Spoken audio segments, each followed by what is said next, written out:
కనీసం ఇజ్రాయెల్ ఆపు, నేను శాంతి చర్చలకు వస్తానని ఇరాన్ చెప్తుంది. Iran foreign minister Abbas Araghchi పదే పదే చెప్తున్నాడు. నిన్న కూడా చెప్పాడు, ఇజ్రాయెల్ని ఆపండి, నేను వస్తాను చర్చలకు అని చెప్తున్నాడు. ఒక పక్క యూరోపియన్ సంబంధించిన కంట్రీస్ తో చర్చిస్తూనే ఉన్నాడు అబ్బాస్ అరాగ్చి.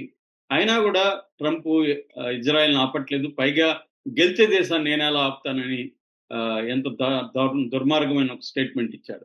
అంటే ఎవరైనా గెలుస్తుంటే వాళ్ళని ఆపడం అన్నమాట ఈయన. అది అన్యాయమైన కూడా. సో ఈ స్థాయిలో ఇప్పుడు ఇరాన్ని ట్రాప్ చేశారు. ఇప్పుడు ఇరాన్ ముందున్న కర్తవ్యం ఒకటి, సరెండర్ అవ్వాలి. సరెండర్ అయినా ట్రంప్ తనకు అనుకూలంగా బిహేవ్ చేస్తాడు తప్ప ఇరాన్ని ధ్వంసం చేయకుండా ఉండడు. ఎందుకంటే వాళ్ళ గోల్ ఏంటి? ఖొమేనీని చంపేసేయాలి, ఇరాన్లో అల్లకల్లోలను సృష్టించాలి.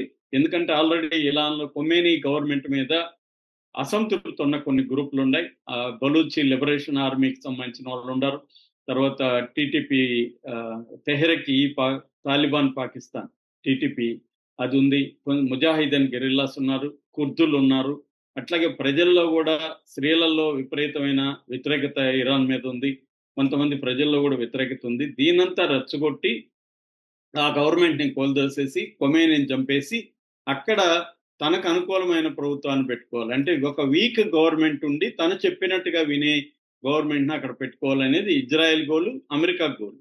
అందువల్ల ఇరాన్కి వేరే మార్గం లేదు. అదేదో ముందు నుయ్యి వెనుక గొయ్యి అంటారు కదా, అలాగా ఉంది. ఇప్పుడు ఇరాన్ కానీ తెగించి అమెరికా స్థావరాల మీద పోరాటం చేస్తే అమెరికా అణుబాంబు వేసే అవకాశం ఉంది ఇరాన్ మీద. ఎందుకంటే చూడు, మా స్థావరాల మీద చేశారు వీళ్ళు, మా సైనికులు 1000 మంది 2000 మంది చనిపోయన్నారు అని చెప్పి పెద్ద ఎత్తున మీడియా ప్రచారం చేసి ఇరాన్ మీద అణుబాంబు వేసే అవకాశం ఉంది. ఎందుకంటే ఇరాన్ దగ్గర అణుబాంబు లేదు కాబట్టి అణుబాంబు వేస్తారు. అణుబాంబు ఉన్న దేశాల మీద అమెరికా వేయడానికి భయపడుతుంది. ఇప్పుడు ఇండియా మీదో పాకిస్తాన్ మీదో అమెరికా యుద్ధానికి రాదు, ఎందుకంటే అణుబాంబు ఉంది కాబట్టి. మనం ఎందుకు అణుబాంబు తయారు చేసుకుంటారంటే డిటరెంట్గా, అంటే వేరే దేశం మన మీద అటాక్ చేయకుండా ఉంటుందనే అణుబాంబులు తయారు చేసుకుంటున్నారు ఇవాళ ప్రపంచవ్యాప్తంగా.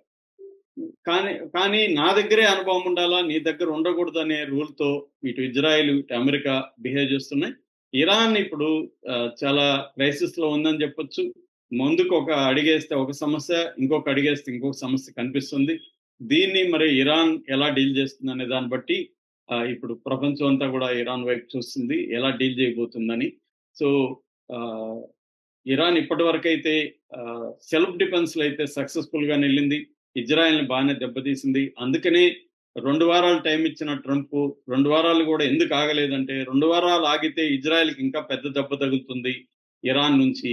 ఎందుకంటే 2 వారాల్లో ఇరాన్ దగ్గర ఉన్న డిఫెన్స్ మెటీరియల్ అంతా కూడా అయిపోతుంది అనమాట. వాళ్ళ దగ్గర ఉన్న ఇంటర్సెప్టర్స్ అన్నీ అయిపోతాయి. కొత్తవి తయారు చేయడానికి టైం పడుతుంది. ఈ లోపల వీళ్ళు అటాక్ పెంచేస్తా ఉన్నారు.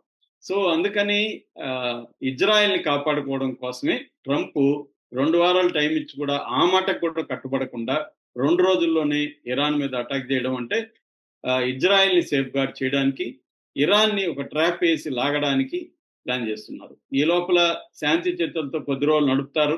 ఈ లోపల ఇజ్రాయెల్ తన బలగాల్ని అక్కడ పెంచుకుంటుంది, రక్షణ వ్యవస్థను పెంచుకుంటుంది. ఈ లోపల మళ్ళీ శాంతి చర్చలు ఫెయిల్ అయింది, నా మాట వినట్లేదు అని చెప్పి మళ్ళీ అటాక్ చేస్తారు. ఇది జరగబోయేది. ఇది ఈ అటాక్ అనేది మరి అణుబాంబు వేసి ఒక్కసారి ఫైనల్ చేసేస్తారా, లేదు ఖొమేనీని చంపేసి అణుబాంబు వేయకుండానే ఖొమేనీని చంపేసి ఇంటర్నల్ గా రెచ్చగొట్టి చేస్తారా అనేది చూడాలన్నమాట. ఇప్పుడు ఇతనైతే కంప్లీట్ గా నేను వాళ్ళ నిల్వలనంతా ధ్వంసం చేశాను అన్నాడు. ఇప్పుడు మళ్ళీ శాంతి నిల్వల్ని ధ్వంసం చేసినాక ఇంకెందుకు శాంతి చర్చలు? వాళ్ళ దగ్గర లేదు కదా మెటీరియల్. లేనప్పుడు ఎందుకు శాంతి చర్చలు? వాళ్ళు 3 ఏళ్ళు కూడా ఇంకా బాంబులు తయారు చేసుకోవడానికి మినిమం 3 ఏళ్ళు పడుతుంది అంటున్నారు. మరి కామన్ సెన్స్ ఉండి ఆలోచించే మనలాంటి వాళ్ళకి ఏమనిపిస్తుంది, నువ్వు అన్ని ధ్వంసం చేసేసావు, ఇంకో వాళ్ళ దగ్గర బాంబులు ఏమన్నప్పుడు మళ్ళీ ఎందుకురా నీకు చర్చలు, వదిలే వాళ్ళని అనే కదా అంటారు ఎవడైనా. 3 ఏళ్ళు అయితే వాళ్ళ వల్ల కాదంటున్నావు కదా, ఈ 3 ఏళ్లలో వాళ్ళు ఏమన్నా తయారు చేసుకుంటే మళ్ళీ నువ్వు ఎట్లాగో ధ్వంసం చేస్తావు, మరెందుకు వాళ్ళని నువ్వు శాంతి చర్చలు పిలుస్తున్నావు?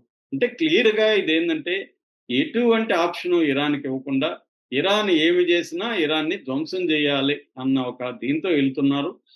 సో ఇప్పుడు ఇరాన్ ఏం చేయబోతుంది, చైనా రష్యా ఇరాన్ వైపు ఏమన్నా రంగంలోకి వస్తాయా అనేది చూడాలి. ఎందుకంటే ఇరాన్ వేసే అడుగులను బట్టే అమెరికా